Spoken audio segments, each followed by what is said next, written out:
ഇവരുടെയൊക്കെ വിചാരം ഞാൻ എന്ത് പറഞ്ഞാലും ചിരിക്കുന്നുള്ളതാണ്. അപ്പോൾ അതൊന്ന് ചേഞ്ച് ആക്കി കൊടുക്കണമല്ലോ. അതിനാണ് ഇന്ന് കുറച്ച് ആറ്റിറ്റ്യൂഡ് ഇട്ടിരിക്കണത്. എൻ്റെ അപ്പേൻ്റെ ബർത്ത്ഡേ വരാനിരിക്കണത്.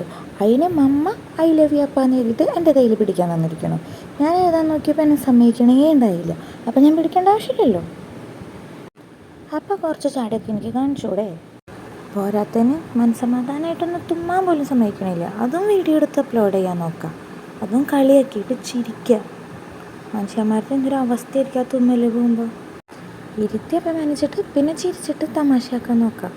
സമയം ഇതൊന്നും ഞാൻ മറക്കല്ലേ. സമയം വലുതാവുമ്പോൾ കുഞ്ഞല്ലേ ഞാൻ. പിന്നെ ഇതെൻ്റെ അപ്പ എനിക്ക് മാത്രം കൊടുത്തയച്ച ഡ്രസ്സാണ്.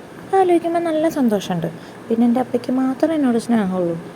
ഇവരെല്ലാവരും എൻ്റെ മുമ്പിൽ വെച്ചിട്ട് ആപ്പിളും ഓറഞ്ചും വാട്ടർമെലനൊക്കെ കഴിക്കും. ഒരു പീസ് എനിക്ക് തരില്ല. പക്ഷെ എൻ്റെ അപ്പ എനിക്ക് അതിൻ്റെ ഡ്രസ്സ് തന്നെ വാങ്ങിച്ചു തന്നു. മമ്മ കുറേ ട്രൈ ചെയ്തു ഞാനൊന്ന് ചിരിച്ച് ഫോട്ടോ എടുക്കാനായിട്ട്. പക്ഷെ ഞാൻ ചിരിച്ചില്ല. എനിക്കും വാശിയുണ്ട്. പക്ഷേ എനിക്ക് എൻ്റെ അപ്പനെ കുറേ ഇഷ്ടമാണ്. സോ ഐ ലവ് യു അപ്പ. Happy birthday to U.